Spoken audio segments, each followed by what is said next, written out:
안녕하셨어요. 지혜로운 정약사입니다.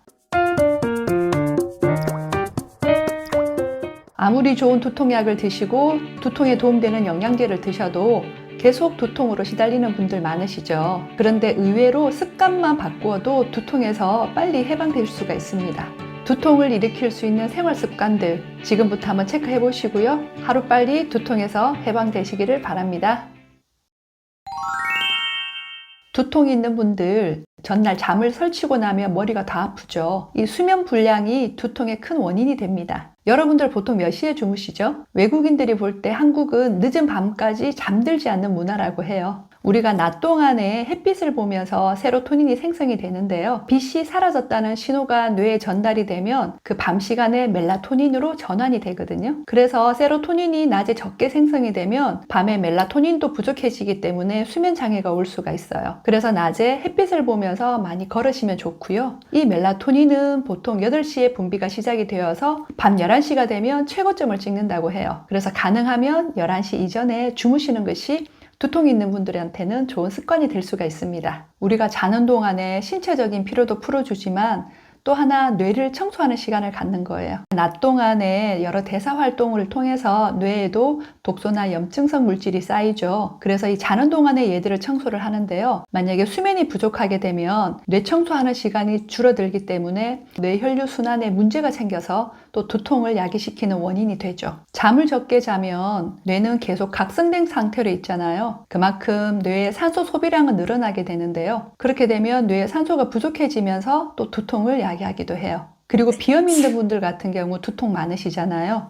비염이 있으면 코로 숨 쉬는 게 힘들기 때문에 구강호흡을 많이 하게 되는데 이렇게 구강호흡을 하게 되면 산소 포화도가 많이 떨어져서 뇌에 산소 공급이 잘 안 되기 때문에 두통을 일으켜요. 비염만 해결되면 두통도 같이 좋아지거든요. 지난번에 제가 올려드린 비염편을 참고로 해서 보시면 많은 도움이 되실 겁니다. 수면을 방해하는 가장 안 좋은 습관은 자기 전에 스마트폰을 보는 거죠. 잠자기 전에 스마트폰을 계속 보고 있으면 뇌를 각성을 시키잖아요. 이 각성된 상태에서는 바로 누워도 잠이 안 올 수밖에 없겠죠. 자동차도 엔진을 끄고 좀 시간이 지나야 열이 식잖아요. 우리 뇌도 마찬가지예요. 열이 좀 식어야지 뇌 신경이 안정화되기 때문에 수면에 쉽게 들어갈 수가 있는데요. 그래서 잠자기 전에 최소한 한 30분 전까지만 스마트폰을 보시고 잠자리에 스마트폰을 갖고 가지 않은 것이 좋아요. 지난번에 두통에 도움되는 영양제 편에서도 말씀을 드렸듯이 명상을 하면 산화질소가 많이 발생이 돼요. 이 산화질소는 혈액의 산소량을 많이 늘려주기 때문에 뇌의 산소 공급을 원활하게 해주고 그리고 뇌신경을 편안하게 해서 스트레스를 완화하는 데 도움이 됩니다. 우리가 스트레스를 완화할 수 있는 가장 쉬운 방법이 저는 명상이 아닐까 싶어요. 저도 명상을 하고 있어서 그 덕을 많이 보고 있는데요. 특히 잠자기 전 명상은 뇌를 쉬게 해주고 뇌신경을 편안하게 안정화시켜주기 때문에 숙면을 취하는 데도 굉장히 도움이 되고요. 그리고 뇌청소도 원활하게 해줘서 두통을 완화하는 데 굉장히 좋은 방법이 돼요. 카페인은 교감신경을 항진을 시켜서 혈관을 수축을 시켜요. 그래서 평소에 커피나 카페인 음료를 많이 드시는 분들은 뇌 혈관이 수축되어 있어서 두통이 오기가 쉬운데요. 커피를 드시지 않을 때 이럴 때 특히 두통이 오는 분들 많거든요. 왜냐하면 평소에는 카페인으로 뇌혈관이 수축되어 있다가 이 카페인의 효과가 떨어질 때쯤 돼서 반동적으로 혈관이 더 확장이 되면서 두통이 오는 거예요. 카페인의 혈관 수축 작용을 이용해서 나온 약들도 있죠. 이런 약들을 드시면 확장되어 있던 혈관이 일시적으로 갑자기 쫙 수축을 시켜주니까 효과가 굉장히 빠른데요. 그런데 이런 약들을 계속 드시게 되면 카페인 의존증이 생기기 때문에 다른 진통제는 효과가 없어서 계속 이런 약들만 찾게 됩니다. 그리고 카페인의 효과가 떨어지면 반동적으로 혈관이 더 확장되면서 두통이 더 심해지거든요. 그래서 가급적이면 카페인이 들어있는 진통제는 드시지 않는 것이 좋아요. 밀가루의 글루텐은 장 점막을 느슨하게 만들죠. 그 느슨한 틈으로 소화가 제대로 되지 않은 음식물의 찌꺼기들이나 독소나 그런 세균의 사체들이 들어가면서 혈액을 따라서 유입이 되어서 우리 혈액을 탁하게 만들고 그리고 혈관벽을 손상을 시켜서 염증을 일으키게 만듭니다. 요즘은 뇌장축이라는 말도 있고요. 그리고 장청, 뇌청이라는 말이 있어요. 그 말은 뇌와 장을 하나로 보는 거죠. 그리고 장이 깨끗하고 건강해야지 것이 뇌가 맑아지고 건강해진다는 뜻이거든요. 그래서 가급적 장 환경을 깨끗하게 만들어 줄 수 있도록, 그래서 장 점막이 건강할 수 있도록 밀가루 음식은 최소한으로 드시는 것이 좋습니다. 인스턴트 음식이나 그리고 가공식품에는 식품 첨가물이 굉장히 많이 들어있죠. 이런 식품 첨가물은 대부분 교감신경을 항진을 시켜요. 그래서 혈관을 수축시키고 그리고 또 혈액의 점도를 탁하게 만들죠. 그래서 혈관 벽의 염증을 일으켜서 혈관 손상을 초래하면서 두통을 또 야기시키기도 하는데요. 그리고 특정 감미료나 특정 식품 첨가물에 또 예민하게 반응하시는 분들도 있으세요. 그래서 평소에 내가 먹었을 때 두통을 더 유발하는 그런 음식들은 미리 체크를 하셔서 가능한 피하시면 좋고요. 그게 꼭 아니더라도 인스턴트 음식이나 가공식품 같은 것은 최소한으로 드시는 것이 두통을 예방하고 완화하는 데도 도움이 됩니다.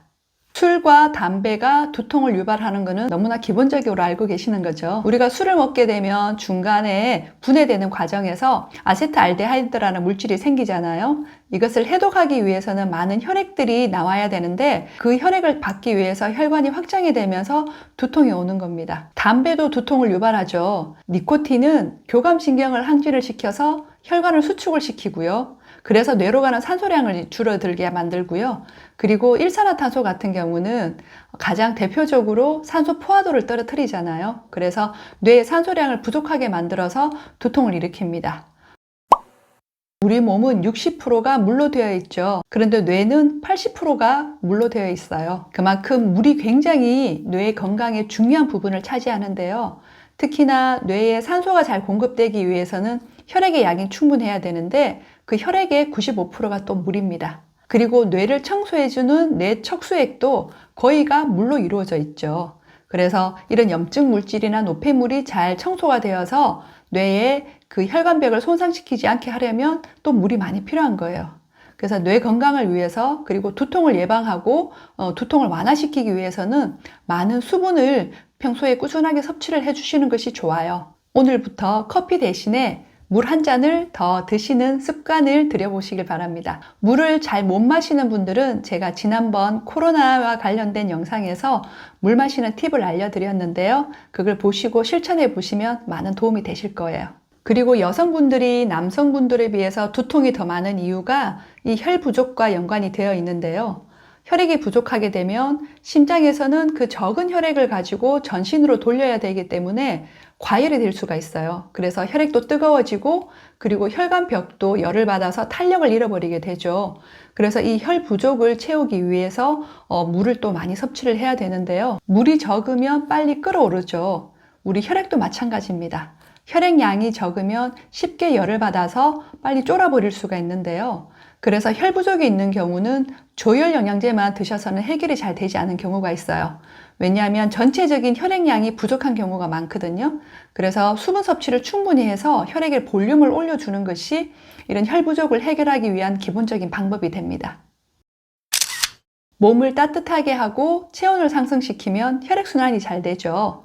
이렇게 체온을 상승시킬 수 있는 가장 좋은 방법이 운동이잖아요. 운동을 통해서 혈액순환도 도와주고 그리고 노폐물 배설도 잘 되게 할 수가 있는데요. 사실 두통이 있는 분들이 운동을 해야 되는 또 다른 이유가 있습니다. 바로 이 운동을 통해서 우리 몸은 천연의 진통 성분인 엔돌핀을 많이 생성을 시켜요. 그래서 평소에 꾸준하게 운동을 하시면 이런 엔돌핀 생성에 도움이 되기 때문에 두통 있는 분들에게는 두통을 예방하고 완화하는 데도 도움이 되죠.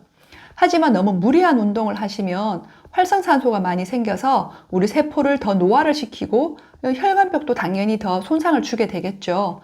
그래서 운동을 할 때는 언제나 내 몸 상태에 맞게 나에게 맞는 강도의 운동을 하시는 것이 좋습니다. 오늘 두통에서 해방되기 위해서 필요한 생활 습관을 말씀을 드렸는데요. 이 중에서 과연 나는 몇 가지에 해당되는가 한번 체크를 해보시고 하나씩 교정을 하시면 두통약으로부터 빨리 벗어나실 수가 있을 거예요.